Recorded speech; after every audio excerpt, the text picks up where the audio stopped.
नमस्ते साथियों, मैं दिलेश्वर भट्ट आप सभी का स्वागत करता हूं आपके अपने smart PSC academy YouTube channel पर। साथियों, सबसे पहले आप सभी से सॉरी, क्योंकि पिछले 3-4 दिनों से मैं क्लास नहीं ले पा रहा था। क्लास नहीं ले पाने का रीज़न ये था कि मेरा तबीयत बहुत ज़्यादा खराब हो गया था। बहुत ज़्यादा वीक हो गया था, मैं बोल ठीक से बोल नहीं पा रहा था। इस वजह से क्लास नहीं ले पा रहा था। अब ठीक हो गया हूँ, क्लास लेने लायक हो गया हूँ। अभी भी ठीक नहीं हुआ हूँ, लेकिन फिर भी इस प्रकार ठीक हो गया हूँ कि क्लास ले सकता हूँ, ठीक है? तो उसके बाद अब हम लोग क्लास कंटिन्यू रखेंगे आज से, ठीक? तो इस वीडियो में हम लोग क्या पढ़ेंगे? इस वीडियो में हम लोग छत्तीसगढ़ का प्राचीन इतिहास का 10वां वीडियो लेकर आ गए हैं, जिसमें से आज हम पढ़ने वाले हैं राष्ट्रीय राजवंश। राष्ट्रीय राजवंश के अंतर्गत इस वीडियो में हम लोग मौर्य वंश पढ़ेंगे, शुंग वंश पढ़ेंगे। अगर छत्तीसगढ़ में राष्ट्रीय राजवंश की बात आती है तो सबसे पहला आता है मौर्य वंश के बारे में। कौन सा आता है? मौर्य वंश के बारे में। तो छत्तीसगढ़ में हम लोग मौर्य वंश देखते हैं और छत्तीसगढ़ में कहाँ पे साक्ष्य मिला है उसके बारे में हम लोग देखेंगे, ठीक है? अगर आप लोग राष्ट्रीय राजवंश हो, क्षेत्रीय राजवंश हो, किसी भी राजवंश को आप लोग पढ़ो, तो पढ़ने से पहले आपको क्या क्या याद रहना चाहिए? कोई भी राष्ट्रीय राजवंश पढ़ेंगे तो सबसे पहले हम लोग उसका शासन काल कब से कब तक था उसे हम लोग देखना है। उसकी राजधानी क्या थी और संस्थापक कौन था, प्रथम शासक को याद रखना ही है, प्लस साथ ही साथ अंतिम शासक को याद रखना है, ठीक है? और जिसके साक्ष्य हमें अगर राष्ट्रीय राजवंश पढ़ रहे हैं तो उसके अंतर्गत प्रमुख शासक कौन है जिसके साक्ष्य हमें छत्तीसगढ़ से मिला है, इसके बारे में हम आप लोगों को जानकारी होना चाहिए। पहले स्लाइड में यही हम लोग पढ़ेंगे, ठीक है? यही आपको याद रखना है। उसके अंतर्गत क्या-क्या साक्ष्य आपको देखने को मिलेगा, उससे आप लोगों को याद रखना है। पढ़ना क्या है? साक्ष्य के अकॉर्डिंग ही हमें इतिहास को पढ़ना है। ठीक है? तो चलिए सबसे पहले हम लोग मौर्य काल देखते हैं छत्तीसगढ़ में, है ना? तो सबसे पहले हम लोग क्या देखते हैं? शासन काल देखते हैं मौर्य काल का। क्या देखते हैं? छत्तीसगढ़ में शासन काल। छत्तीसगढ़ में मौर्य में मौर्य वंश। मौर्य वंश। मौर्य वंश की बात की जाए तो मौर्य वंश का शासन काल कब से कब तक था? अगर शासन काल की बात की जाए, शासन शासन काल की बात की जाए तो शासन काल कब से कब तक था? 323 ईस्वी से बीसी से 323 बीसी से 184 बीसी तक क्या है इसका शासन काल है, ठीक है? ईसा पूर्व तक। ये हो गया। यहां से आगे बढ़ते हैं और आगे देखते हैं कि ये तो हो गया इनका शासन काल। इस शासन काल के अंतर्गत ये कहां पे, क्षेत्र पे, किस क्षेत्र पे, किस राजधानी पे क्या करते थे? शासन करते थे। इस शासन काल के अंतर्गत अगर बात की जाए मौर्य वंश की तो यहाँ पे है पाटलिपुत्र, बिहार में है क्या? पाटलिपुत्र, जिसे अभी वर्तमान में पटना कहा जाता है। वहीं पे इसकी क्या थी? राजधानी था। क्या था? राजधानी था। तो इसकी राजधानी क्या थी? राजधानी की बात की जाए, राजधानी की मौर्य वंश की, तो राजधानी इसका था पाटलिपुत्र। क्या था? पाटलिपुत्र था। ये आपको पता चल गया, राजधानी पाटलिपुत्र था। किसने संस्थापक किया था? किसने? अगर मौर्य वंश की संस्थापक की बात की जाए, प्रथम शासक की बात की जाए तो कौन था? घनानंद को किसने पराजित किया था? घनानंद ने चंद्रगुप्त मौर्य। चंद्रगुप्त मौर्य ने क्या किया? पराजित किया। तो संस्थापक कौन होगा? चंद्रगुप्त मौर्य होगा। संस्थापक कौन होगा? संस्थापक, मौर्य वंश का संस्थापक होगा चंद्रगुप्त मौर्य। चंद्रगुप्त मौर्य होगा, ठीक है? कौन होगा? चंद्रगुप्त मौर्य होगा, ठीक है? ये आपको पता चल गया। अगर वही बात की जाए, ये तो हो गया संस्थापक की। संस्थापक क्या हो गया? अभी जस्ट हमने बोला है कि संस्थापक को याद करना है, उसके बाद आपको क्या याद करना है? अंतिम शासक को भी याद करना है। क्या याद करना है? अंतिम शासक को भी। तो इसका अंतिम शासक कौन था? तो इसका अंतिम शासक था वृहदत्त। कौन था? वृहदत्त था। कौन था? वृहदत्त। ठीक, ये आपको याद रखना है। कौन था? वृहदत्त था। कौन? वृहदत्त। ये आपको याद रखना है। जिसके हमें साक्ष्य मिलते हैं उस शासक का क्या नाम है जिसको हम लोग प्रमुख प्रमुख प्रमुख शासक के रूप में याद कर सकते हैं? उसका नाम है अशोक। अशोक से ही हमें क्या मिलता है? साक्ष्य मिलता है छत्तीसगढ़ में, ठीक है? जानकारी इन्हीं से हमें मिलती है, ठीक है? किस प्रकार की जानकारी हमें मिलती है? तो इसके भाषा से रिलेटेड हमें जानकारी मिलते हैं कि इनकी भाषा क्या थी। तो मौर्यकालीन भाषा क्या था? तो भाषा क्या था जी? पाली भाषा था। कौन था? पाली भाषा थी। और इस भाषा की लिपि अगर बात की जाए, क्या लिपि की अगर बात की जाए तो इसकी लिपि क्या थी? तो इसकी लिपि थी ब्राह्मणी लिपि। कौन थी? ब्राह्मणी लिपि। ब्राह्मणी लिपि, ठीक। ये है मौर्य डायनेस्टी की क्या बेसिक जानकारी। इस जानकारी के अंतर्गत हम लोग छत्तीसगढ़ से रिलेट करके, छत्तीसगढ़ के इतिहास साक्ष्य से रिलेट करके क्या करते हैं, अध्ययन करते हैं छत्तीसगढ़ में मौर्य वंश। ठीक है, तो चलिए अब आगे बढ़ते हैं और इसकी जानकारी हम लोग देखते हैं। ये पाली भाषा में ब्राह्मणी लिपि में एक हमें साक्ष्य मिला है, शिलालेख मिला है। क्या मिला है? छत्तीसगढ़ में शिलालेख मिला है, जो कि है रामगढ़ की पहाड़ी में सरगुजा जिले में स्थित है ना। तो उस शिलालेख को हम लोग सबसे पहले देखते हैं। ठीक है, शिलालेख को देखते हैं। ये क्या है? रामगढ़ की पहाड़ी में स्थित है। शिलालेख देखते हैं, शिलालेख, शिलालेख देखते हैं। ये जो शिलालेख है ये कहाँ प्राप्त हुआ है, कहाँ पे प्राप्त हुआ है? तो ये प्राप्त हुआ है रामगढ़ की पहाड़ी पे। कहाँ पे? रामगढ़ की पहाड़ी पे, पहाड़ी पे, पहाड़ी पे स्थित है। ठीक है, कहाँ पे? रामगढ़ की पहाड़ी पे स्थित है। किस जिले में स्थित है? सरगुजा जिले में। कहाँ पे? सरगुजा जिले में स्थित है। कहा, किस जगह से साक्ष्य मिला है, किस गुफा से साक्ष्य मिला है? तो सीता बेंगरा की गुफा और जोगी मारा की गुफा से साक्ष्य मिला है। कौन से गुफा है? अगर गुफा की बात की जाए, गुफा कौन सा है जी? तो गुफा कौन सा है? तो गुफा है सीता बेंगरा गुफा, सीता बेंगरा गुफा एवं जोगी मारा गुफा, एवं जोगी मारा गुफा। ठीक है, ये कौन सा है जी? जोगी मारा बेगा और सीता बेंगरा और जोगी मारा की गुफा क्या है? साक्ष्य में देखने को मिला है। ये कौन सा है? ये आप लोगों को चित्र के माध्यम से देख ही रहा होगा। ये कौन सा है? सीता बेंगरा की गुफा है। कौन सा है? सीता बेंगरा की गुफा है। ठीक है, इस बेंगरा की गुफा को, इस अभिलेख को, ये जो अभिलेख है, ये जो बेंगरा की गुफा है, इसकी खोज किसने किया? अगर आपसे प्रश्न पूछे, आया हुआ क्वेश्चन है, कर्नल आउसले ने किया था। आया हुआ क्वेश्चन है, किस वर्ष किया गया है, ये भी क्वेश्चन बना हुआ है। तो इसके खोजकर्ता कौन है? खोज करता कौन है? तो इसके खोज करता है कर्नल आउसले। कौन है? कर्नल आउसले है, आउसले। ठीक है, कर्नल आउसले है। कब किया है, किस वर्ष किया है? तो 1800 कब? 1848 में किया गया है। 1848 ईस्वी में किया गया है। इसका खोज 1848 ईस्वी में किया गया है। किसने किया है? कर्नल आउसले ने किया है। ठीक है, ये जो शिलालेख है इसमें क्या प्राप्त हुए हैं? ये जो शिलालेख दिख रहा है ना, ये जो शिलालेख दिख रहा है, इसमें क्या हुआ है? इसमें एक हम लोग अभी जस्ट पढ़े हैं, मौर्यकालीन भाषा क्या थे? पाली भाषा थी, है ना। लिपि कौन थी? ब्राह्मणी लिपि थी। ठीक यही पास है। ये कौन सा है? ये है पाली भाषा है। इसकी भाषा क्या है? इसकी भाषा क्या है? ये जो शिलालेख दिख रहा है इसकी भाषा क्या है? इसकी भाषा है पाली। क्या भाषा है? पाली। और लिपि कौन सी है? लिपि कौन सी है? तो इसकी लिपि है ब्राह्मणी लिपि। कौन सी है? ब्राह्मणी लिपि। तो ये हम रिलेट कर सकते हैं कि जो छत्तीसगढ़ में रामगढ़ की पहाड़ी में जो शिलालेख प्राप्त हुए हैं वो कहीं न कहीं मौर्य काल के साक्ष्य है ना।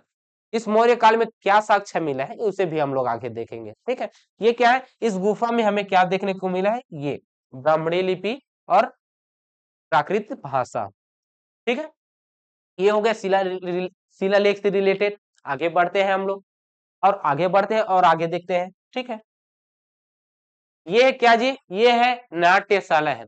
इस गुफा में हमें क्या देखने को मिला है? नाट्यशाला देखने को मिला है। ये जो दिख रहा है ना, ये नाट्यशाला है, रंगमंच है। ठीक, ये क्या है? मंच है। ये जो मंच है नाट्यशाला है, ये आगे लिख देते हैं। आगे हम लोग देखने हैं नाट्यशाला, नाट्यशाला। ठीक है, ये जो नाट्यशाला है क्या है? ये जो नाट्यशाला यहाँ पे जो स्थित है, यह पूरे विश्व का प्राचीनतम नाट्यशाला है। क्या है? पूरे विश्व का प्राचीनतम नाट्यशाला है। इस नाट्यशाला की अगर बात की जाए, इसकी खोज किसने किया है? अगर बात की जाए इसके अध्ययन किसने किया है? इसका अध्ययन किसने किया जी? तो इसके अध्ययन करने वाला है डॉक्टर सतलारे कटाले। कौन है? सतलाल कटाले।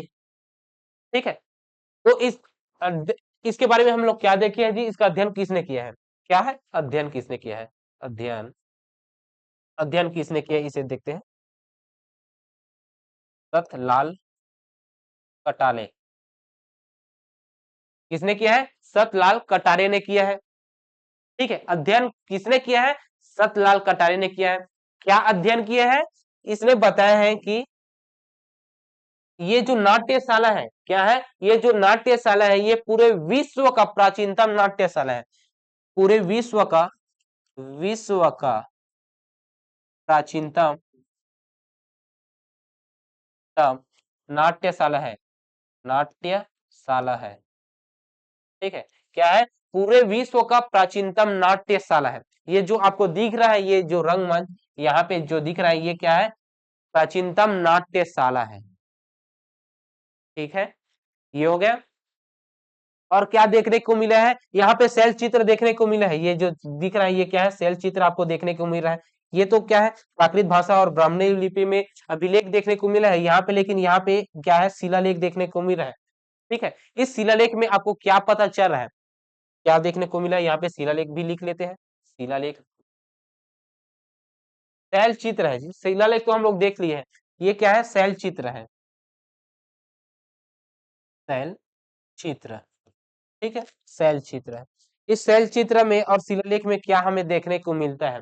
तो इस गुफा में जो शैल चित्र हमें देखने को मिला है, उसमें हमें नर्तक देवदत्त, क्या है? नर्तक, नर्तक, नृतक देवदत्त, देवदत्त, देवदत्त व नर्तकी, नर्तकी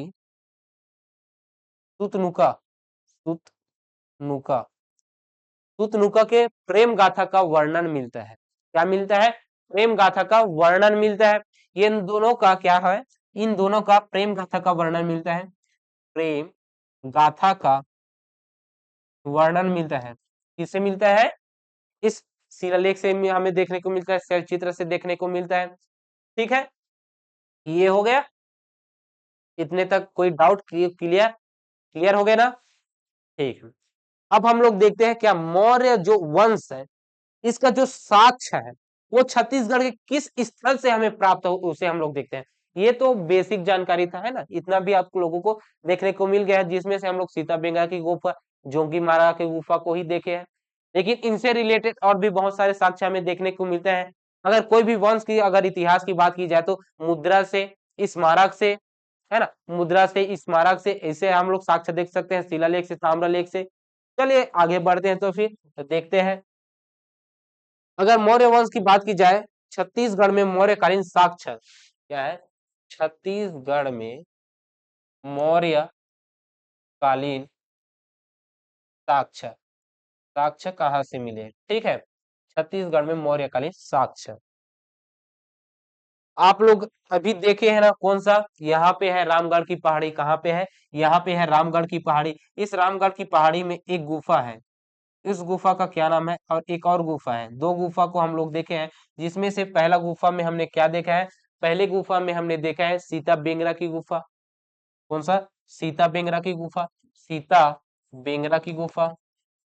दूसरा गुफा कौन सा देखे हैं? जोगी मारा की गुफा, जोगी मारा की गुफा, ठीक है। दो गुफा यहाँ पे हमने देखा है, ठीक है। ये दोनों साक्ष्य को हम लोग देख लिए वहां पास। इसके अलावा छत्तीसगढ़ में एक और क्या क्या मिला है, इसे हम लोग देखते हैं। तो छत्तीसगढ़ में मनेन्द्रगढ़ चिरमिरी भरतपुर में, यहाँ पे मनेन्द्रगढ़ चिरमिरी भरतपुर में क्या मिला है? मूर्ति मिला है। अशोक कालीन मूर्तियां मिले हैं यहाँ पे। उस मूर्ति मिले है, उस स्थल का क्या नाम है? कोटा डोल नाम है। कौन सा? कोटा डोल। यहाँ पे है कोटा डोल, कोटा डोल। इस कोटा डोल में क्या मिला है? मौर्यकालीन मूर्तियां मिला है। क्या मिला है? मौर्य कालीन, कालीन मूर्तियां मिला है, ठीक है। क्या मिला है? मौर्यकालीन मूर्तियां मिला है इस कोटा डोल से। कहाँ पे है? मनेन्द्रगढ़ चिरमिरी भरतपुर। कहाँ पे है?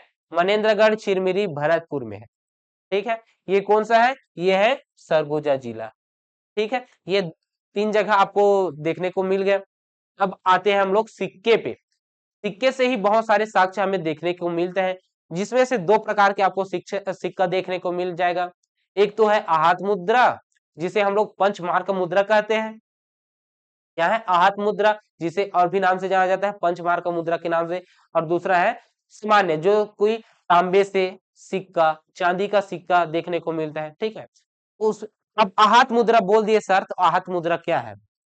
तो आहत मुद्रा कहने का मतलब है, यहाँ पे एक सिक्का है ना? एक धातु है। उस धातु को अगर यहाँ पे एक तरफ क्या रख दे, एक तरफ अगर किसी का चित्र अंकित करना है हमें, तो नीचे में रख देंगे। उसके बाद हम सिक्के धातु को रख देंगे। उसके बाद उसमें हम लोग क्या करेंगे? आहत पहुंचाएंगे, उसे हम लोग ठोकेंगे। तो ठोकते हैं तो क्या होता है, आहत पहुंचता है ना, तो उसमें प्रभाव पड़ रहा है, तो वो क्या है, उसमें जो अंकित होता है उसे हम आहत मुद्रा कहते हैं। दूसरे तरीके से पंचमार्क मुद्रा, इसी को ही कहते हैं। इसमें क्या हो जाता है, मार का हो जाता है। पंच करने से क्या है, इसमें मारने से हमें क्या है, मार का हो जाता है। अगर हमें मौर्य वंश है तो मौर्य के वंश के मयूर सिक्के, है ना, मयूर के वहां पे अंकित करना है तो हमें मारना है, आहत करना है धातु पे ही, तभी तो होगा। तो ये है आहत मुद्रा। ठीक है, आहत मुद्रा अलग होते हैं और सिक्के धातु अलग होते हैं। ठीक, तो चलिए आगे बढ़ते हैं। जहां पे आहत मुद्रा प्राप्त होगा उसे मैं बता दूंगा। पहले हम लोग देखते हैं चांदी के सिक्के। क्या देखते हैं, पर नहीं, चांदी आहत उसको बाद में देखना है, पहले कहां कहां से सिक्के प्राप्त हुए उसे हम लोग पहले देखते हैं। ठीक है, कहां कहां से सिक्के प्राप्त हुए उसे हम लोग पहले देखते हैं। अलग कलर का यूज करते हैं हम लोग। माफ कीजिए। यहाँ पे है जांजगीर चांपा में। ये कौन सा जिला है, ये है जांजगीर चांपा जिला। इस जांजगीर चांपा जिले में एक स्थल है, इसका नाम क्या है, अकलतरा। क्या नाम है जी, अकलतरा। इस जिले का क्या नाम है, इस जिले में स्थित है स्थल, उसमें क्या नाम है, अकलतरा। अकलतरा। ठीक है, अकलतरा है। और यहीं पास एक और है जो कि अब अलग हो चुका है, जांजगीर चांपा से शक्ति जिला बन चुका है। इस शक्ति जिले में एक स्थल है, उसका नाम है ठठारी। क्या नाम है, ठठारी। ठीक, दो स्थल हो गए यहाँ से। अब आगे बढ़ते हैं और यहाँ पे देखते हैं सारंगगढ़ भिलाईगढ़। इस सारंगगढ़ भिलाईगढ़ में दो जगह है। कौन सा जगह है, दो जगह है। एक तो है बारगांव, एक तो है बारगांव। कौन सा है, एक तो है बारगांव, एक है देवगांव। एक तो है बारगांव और दूसरा है देवगांव। देवगांव। ठीक है, देवगांव हो गया, बारगांव देवगांव। ठीक, ये हो गया। आगे बढ़ते हैं, ये दो है ना, बारगांव देवगांव दो हो गया। ठीक, आगे बढ़ते हैं। अगला, अब यहाँ पे देखते हैं महासमुंद जिले में। कहाँ पे, महासमुंद जिले में देखते हैं, यहाँ पास उस स्थल का क्या नाम है, सीरपुर। इस सीरपुर में क्या मिला है, हमें स्तूप देखने को मिला है, अशोककालीन स्तूप देखने को मिला है। सीरपुर, सीरपुर। ठीक है, स्तूप का मैप स्तूप का हम लोग चित्र रखे हैं, इंसर्ट करे हैं, उसे हम लोग दिखाएंगे। ठीक है, ये हो गया। अब आगे बढ़ते हैं। ठीक है, और सिरपुर से, ये सिरपुर हो गया, ये कौन सा है, महासमुंद जिला। इसके बगल में कौन सा है, रायपुर जिला। इस रायपुर जिले से भी बहुत सारे हमें साक्ष्य मिले हैं, बहुत सारे सिक्के मिले हैं। पहला कौन सा है, पहला है तारापुर, ज्यादा फेमस है। कौन सा है, तारापुर। तारापुर। तारापुर के अलावा कौन सा है, तारापुर के अलावा है उड़ेगा, उड़ेगा, उड़ेला। उसके अलावा कौन सा है, तो उसके अलावा है आरंग, आरंग। ये हो गया। तो ये जो तीन जगह है, तारापुर, तारापुर, उडेला और आरंग, इसके अलावा यहाँ पे है ठठारी। कहाँ पे, ठठारी और अकलतरा। ठठारी और अकलतरा, इसको मैं यहाँ पास लिख देता हूँ ऐसे, क्योंकि और अच्छा लगेगा ये। ठठारी, ठठारी। क्यों इसको यहाँ पास लिखा हूं, क्योंकि यहां से, क्योंकि यहां से क्या मिला है, यहां से हमें मिला है ये दो और तीन, पांच, इन पांच जगहों से क्या मिला है जी, आहत मुद्रा मिला है। क्या मिला है, आहत मुद्रा। आहत मुद्रा, आहत मुद्रा मिला है। इसी आहत मुद्रा को और किस नाम से जाना जाता है, पंचमार्क मुद्रा। पंचमार्क मुद्रा। क्या, पंचमार्क मुद्रा। ठीक है, ये प्राप्त हुआ है कहां से, तारापुर, उडेला, आरंग, अकलतरा, ठठारी। अकलतरा ठठारी कहाँ पे है, अकलतरा है जांजगीर चांपा पे, ठठारी कहाँ पे है, शक्ति जिला में। ठीक, और तारापुर, उड़ेगा और आरंग की बात की जाए तो वो कहाँ पे है, रायपुर जिले में स्थित है। कहाँ पे, रायपुर जिले में स्थित है। ठीक है, इसके अलावा चांदी के सिक्के और प्राप्त हुए हैं रायपुर के तारापुर में। कहाँ पे, रायपुर के तारापुर में, और जांजगीर चांपा के अकलतरा में। जांजगीर चांपा के अकलतरा में क्या मिला है, चांदी के सिक्के प्राप्त हुए हैं। ठीक है, ये हो गया। तो चलिए और देखते हैं और किस प्रकार का साक्ष्य हमें देखने को मिला है। इस सिरपुर को हम लोग देखते हैं। सिरपुर के स्तूप को हम लोग देखते हैं। ठीक है, सिरपुर के स्तूप को हम लोग देखते हैं। अच्छा, चीनी यात्री हैं संग, ठीक है, इसके बारे में थोड़ा देखेंगे। ये क्या है? यह स्तूप है, सिरपुर का ये स्तूप है। ये क्या है? अशोककालीन स्तूप है, जो कि कहां से प्राप्त हुआ है? सिरपुर से प्राप्त हुआ है। कहां से? सिरपुर से प्राप्त हुआ है। ठीक है, ये आपको देखने को मिल गया। अशोककालीन स्थल कौन सा? सिरपुर। साक्ष्य कौन सा है? स्तूप, स्तूप। ठीक है, ये हो गया। अब आगे आते हैं, यहाँ पे हम लोग देखते हैं। कहाँ पे? यहाँ पे हम लोग देखते हैं। इसके अलावा हमें यात्रा वृत्तांत से, हेनसॉन्ग के यात्रा वृत्तांत से भी हमें अशोककालीन साक्ष्य हमें देखने को मिलता है। ठीक, तो यात्रा वृत्तांत देखते हैं। यात्रा वृत्तांत में हमें क्या दिखता है? मौर्यकालीन साक्ष्य मिलता है, जिसमें हमें अशोक की जानकारी हमें देखने को मिलता है। यात्रा वृत्तांत, यात्रा वृत्तांत, ठीक है, इस यात्रा वृत्तांत में हमें देखने को मिलेगा। तो ये जो यात्रा वृत्तांत है, ये किसकी पुस्तक है जिसे हमें साक्ष्य मिलता है? तो हेनसॉन्ग की पुस्तक है। किसकी है? वेनसॉन्ग की पुस्तक है ना। उस पुस्तक का नाम क्या है? तो उस पुस्तक का क्या नाम है जी? पीयू की। इस पुस्तक का क्या नाम है? पुस्तक का क्या नाम है? पुस्तक का क्या नाम है? सीयू की, सी यू की। इस पुस्तक का क्या नाम है? सीयू की पुस्तक नाम है।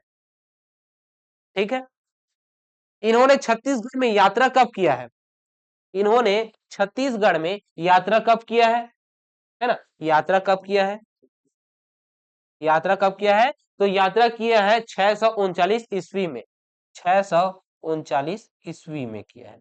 ठीक है, इस 639 ईस्वी में यहाँ पे हमारे छत्तीसगढ़ में आए हैं, यात्रा किए हैं। ठीक है, उसमें उस पुस्तक में कहीं न कहीं उल्लेख तो होगा छत्तीसगढ़ के बारे में। तो छत्तीसगढ़ का उल्लेख किस नाम से उल्लेख है? किया सलो के नाम से।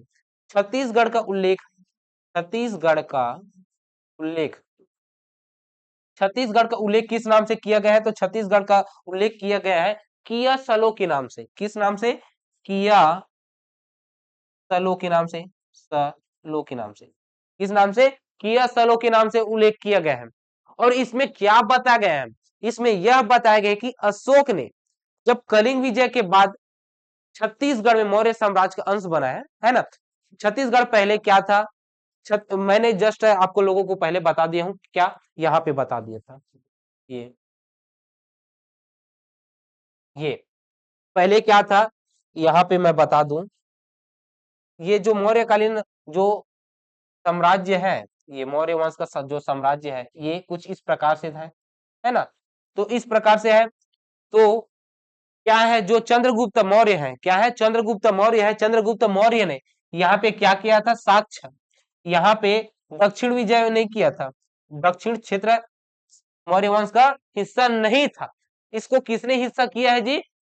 अशोक ने। क्या किया है? अशोक ने यहाँ पे है कलिंग, यहाँ पे क्या है? यहाँ पे है कलिंग, उड़ीसा में है कलिंग। ठीक है, इस कलिंग को जीता था। तो अशोक ने यहाँ पे पाटलिपुत्र में था, तो यहाँ पे जीता था। उसके बाद छत्तीसगढ़ यही पास तो स्थित था। उसके बाद छत्तीसगढ़ कहाँ पे आ गया? किस साम्राज्य में आ गया? मौर्य वंश में आ गया। ठीक है, तो अशोक के कलिंग विजय के बाद ही छत्तीसगढ़ मौर्य साम्राज्य का अंश बना है। किसकी साक्ष्य हमें जानकारी मिलता है? यह हमें जानकारी मिलता है, कहाँ पे जानकारी मिलता है? यहाँ पे यात्रा वृत्तांत में मिलता है। तो अशोक के कलिंग विजय के बाद क्या है? अशोक के कलिंग विजय के बाद, अशोक के अशोक के कलिंग कलिंग विजय के बाद, विजय के बाद छत्तीसगढ़ मौर्य वंश का अंग बना। मौर्य वंश का अंग बना। ठीक है, अंग बना। ये हो गया, अंग बना या अंश बना। ठीक है, ये हो गया।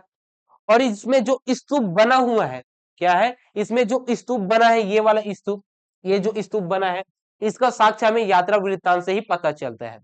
इससे यात्रा वृत्तांत से ही पता चलता है कि यहाँ पे जो स्तूप का निर्माण किया था वो यही था। अशोक ने यहाँ पे क्या किया है?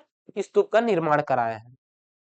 ठीक, तो यहाँ तक आपको क्या समझ आया? यहाँ तक आप मौर्यकालीन साक्ष्य भी कंप्लीट हो गया, और छत्तीसगढ़ में मौर्यकालीन इतिहास भी जितने भी थे उसके बारे में हम लोग अध्ययन कर लिए हैं। ठीक है, तो अभी समय क्या है, अभी 24 मिनट ही हुए हैं। ठीक है, तो चलिए अब हम लोग यहाँ से क्या करते हैं, यहाँ से हम लोग शुंग वंश के बारे में भी पढ़ लेते हैं। ठीक है, तो मौर्य वंश आपको क्लियर हो गया, कोई डाउट होगा तो कमेंट बॉक्स में है, कमेंट कमेंट कीजिएगा, हम उसका रिप्लाई जरूर देंगे। ठीक है, आगे बढ़िए। अगर यहाँ तक आपको वीडियो पसंद आया हो, जानकारी अच्छी लगी हो तो लाइक कीजिएगा। अगर आपको पसंद नहीं भी आया होगा तो डिसलाइक का बटन भी है, डिसलाइक भी आप कर सकते हैं। ठीक है, तो चलिए आगे बढ़ते हैं और छत्तीसगढ़ में शुंग वंश देखते हैं। क्या देखते हैं, छत्तीसगढ़ में शुंग वंश देखते हैं। ठीक,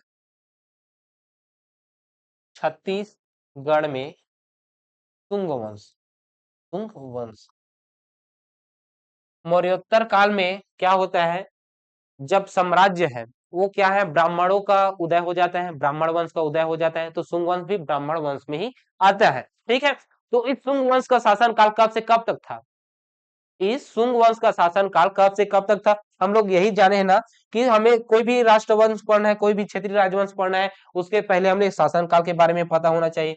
क्या है, शासन काल के बारे में, शासन काल के बारे में पता होना चाहिए। तो इसका शासन काल कब से कब तक था, 185 बीसी से कितना, 185 बीसी से 73 बीसी तक।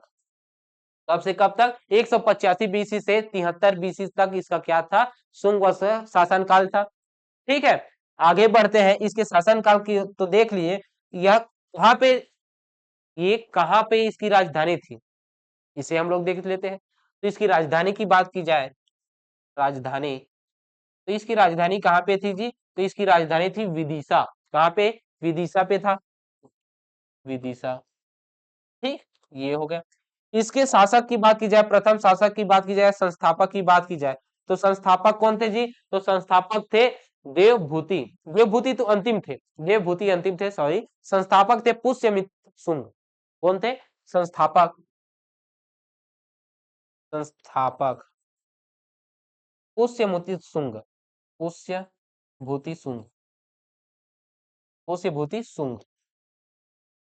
ठीक है, कौन थे, पुष्यमित्र शुंग थे। तो पुष्यभूति लिख दिया क्या, पुष्य, ये जो दिख रहा है ना संस्थापक और अंतिम शासक, इसे आपको याद ही रखना है। ठीक है, क्या है, आपको याद रखना ही है, पुष्य मित्र शुंग, कौन सा है, पुष्य मित्र शुंग है। अंतिम शासक की बात की जाए, अंतिम शासक, अंतिम शासक, अंतिम शासक कौन था जी, तो अंतिम शासक था देवभूति। कौन था, देवभूति। कौन था, देवभूति था। ठीक है, इतना आपको याद रखना है। इसमें हमें साक्ष्य किस प्रकार से मिला है, तो छत्तीसगढ़ में शुंग वंश से हमें रिलेटेड साक्ष्य मिला है, कौन कौन सा, इसमें साक्ष्य हमें देखने को मिला है, सिक्के, उस, ये जो वंश है शुंग वंश, उसके हमें सिक्के प्राप्त हुए हैं। इसके अलावा प्रतिमा भी प्राप्त हुआ है, क्या है, प्रतिमा भी प्राप्त हुआ है। ठीक है, तो प्रतिमा हमें देखने को मिलेगा और सिक्के भी हमें देखने को मिलेगा। ठीक है, तो सिक्के कहाँ कहाँ से प्राप्त हुए उसे हम लोग देखते हैं, कहाँ कहाँ से सिक्के प्राप्त हुए और किस राजा के प्राप्त हुए उसे हम लोग देखते हैं। ठीक है, पहले हम लोग देखते हैं क्या, सिक्के, पहले हम लोग क्या देखते हैं, सिक्के देखते हैं, सिक्के देखते हैं। तो सिक्के कहाँ से प्राप्त हुए हैं और इस सिक्के में क्या है, इसे हम लोग देखते हैं। तो मल्हार से, क्या है, मल्हार से वसुमित्र का एक तांबे का सिक्का प्राप्त हुआ है। कहाँ से, यहाँ पे है मल्हार, कहाँ पे, बिलासपुर में है, यहाँ पे मल्हार है, मल्हार। ठीक है, इस मल्हार में हमें क्या मिला है, इस मल्हार में एक सिक्का मिला है, क्या है, तांबे का सिक्का मिला है। और इस तांबे के सिक्के में क्या है, अश्वमेघ चिन्हांकित किया गया है। किसका सिक्का है, वसुमित्र का है। कौन सा तांबे का, कौन सा सिक्का है, तांबे का सिक्का है ना। इसमें क्या अंकित किया गया है, अश्वमेघ चित्रांकन किया गया है। क्या किया है, अश्वमेघ चित्रांकन किया गया है। ठीक है, ये हो गया पहला स्थान मल्हार। ठीक है, कहाँ पे मिला है, मल्हार में मिला है, मल्हार में, मल्हार में सिक्के प्राप्त हुए हैं। इस मल्हार में सिक्के प्राप्त हुए हैं, किसके सिक्के हैं जी, वसुमित्र के हैं। किसके हैं, वसुमित्र के हैं। किसके तांबे मिले हैं? तांबे के सिक्के मिले हैं, तांबे के सिक्के मिले हैं। कैसे सिक्के? तांबे के सिक्के प्राप्त हुए हैं। ठीक है, इसमें क्या चिन्हांकित किया गया है? चित्रांकन क्या किया गया है? अश्वमेघ, अश्वमेघ, अश्वमेघ चित्रांकन किया गया है, चित्रांकन किया गया है। ठीक है, अश्वमेघ चित्रांकन किया गया है। ठीक, ये तो हो गया सिक्के से संबंधित। इसके अलावा और भी प्राप्त हुए मल्हार से ही। क्या प्राप्त हुए हैं जी? तो मल्हार से ही विष्णु के चतुर्भुजीय प्रतिमा प्राप्त हुए हैं। कहां से? मल्हार से ही क्या हुआ है? विष्णु के चतुर्भुजीय प्रतिमा ही प्राप्त हुआ है। प्रतिमा, प्रतिमा कहां से? मल्हार से। मल्हार से किस प्रकार की मूर्ति है? विष्णु के, भगवान विष्णु के चतुर्भुजीय, चतुर्भुजीय, चतुर्भुजीय प्रतिमा, चतुर्भुजीय प्रतिमा प्राप्त हुआ है। ठीक है, क्या है? चतुर्भुजीय प्रतिमा प्राप्त हुआ है, चतुर्भुजीय।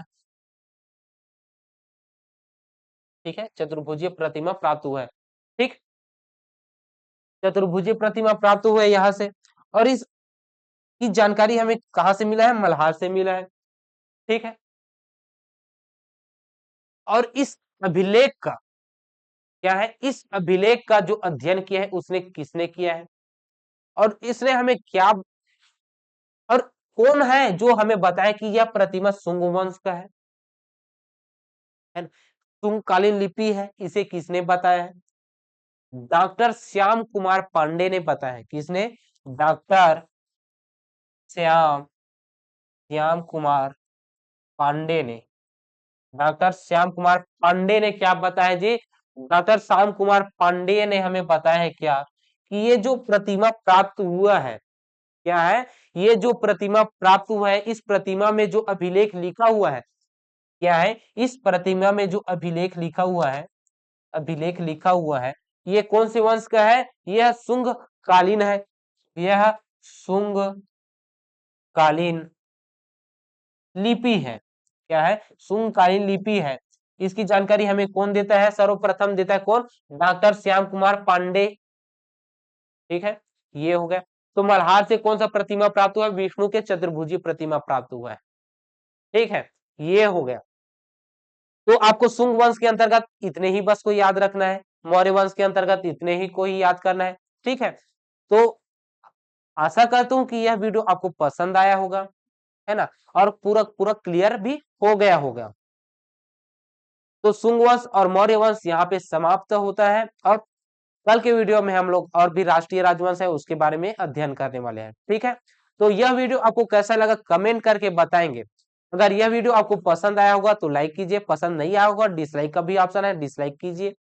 ठीक है, अगर आपके दोस्त अभी तैयारी करें उनके पास भी यह शेयर कीजिए। क्यों शेयर कीजिए? क्योंकि अब फिजिकल हो रहा है, फिजिकल के साथ साथ कोई किसी का आपको फिजिकल हो चुका है ना, तो वो लग गए हैं कि इसमें लिखित एग्जाम में उसका फिजिकल निकल गया, तो लिखित एग्जाम में निकल गए हैं, लग गए हैं। तो ऐसे व्यक्ति हैं जो फिजिकल अभी नहीं हुआ है, होना बका है, बाकी है, उसके बाद आप लोग फिजिकल की तैयारी बहुत जोरों से कीजिए, है ना। फिजिकल जैसे आप लोग को कंप्लीट होता है उसके बाद आप लोग लिखित एग्जाम की भी तैयारी में लग जाइए। ठीक, तो चलिए मिलते हैं नेक्स्ट वीडियो में, तब तक के लिए जय हिंद, जय भारत, जय छत्तीसगढ़।